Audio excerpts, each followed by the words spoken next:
afternoon and welcome to PMB 1 o'clock news updates. I am Idris Amina. On the news at this hour, the Central Bank of Nigeria has again reassured the banking public of the safety of their deposits and the banking system's resilience. The Apex Bank's Acting Director of Corporate Communications Department, Mrs. Hakama Sidi Ali, gave the assurance in a statement on Monday in Abuja. Sidi Ali's statement was a response to concern in some quarters about the stability of some Nigerian banks in the wake of Heritage Bank PLC's license revocation. The Apex Bank spokesperson falsely claims that the CBN was considering revoking the operating licenses of Fidelity, Polaris, Wema, and Unity Bank. The federal government has declared Wednesday, June 12, as public holiday to commence on Tuesday by the Permanent Secretary of the Ministry, Dr. Aishetu Ndayako, congratulated Nigerians on the celebration. The statement partly read, "As we mark another Democracy Day in the history of our dear country, let us all reflect on the efforts of our founding fathers and ensure that Nigeria remains a united, secured, peaceful, and indivisible entity." He urged Nigerians to remain steadfast on the tenets of democratic governance. Tunji-Ojo added that President Bola Tinubu is committed to positive reforms to revive the nation's economy and enhance security. The minister also called on Nigerians and friends of Nigeria to appreciate the policy. The 2023 presidential candidate of People's Democratic Party, Atiku Abubakar, has expressed serious concerns about the acts of banditry and terrorism in the country.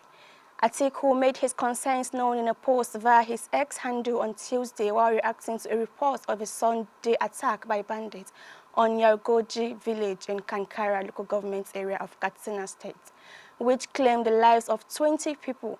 In a statement on Monday by its spokesperson, ASP Abubakar Sadiq Aliyu, the Katsina Police Command confirmed the killing of about 20 people, 4 police officers and 2 operatives of the state-owned Community Watch Corps. Reacting, Atiku said banditry and terrorism attacks in the country have become routine, adding that the government seems helpless and nonchalant about the killings, despite the enormous annual budget for defense.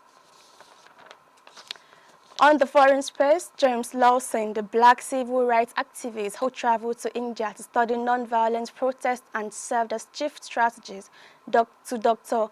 Martin Luther King Jr., has died at the age of 95.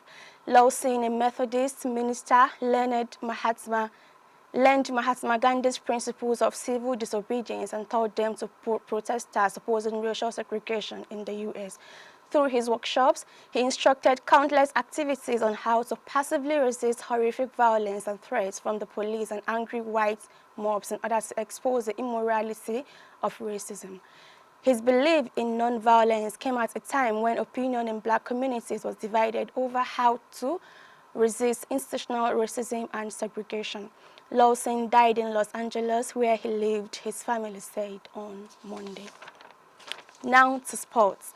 The Nigeria Premier Football League has cracked down on Enyimba International FC, imposing a series of hefty sanctions following the club's conduct during the match day 35 fixture against Rangers International FC, held at the Nnamdi Azikiwe Stadium in Enugu on Sunday, June 9th.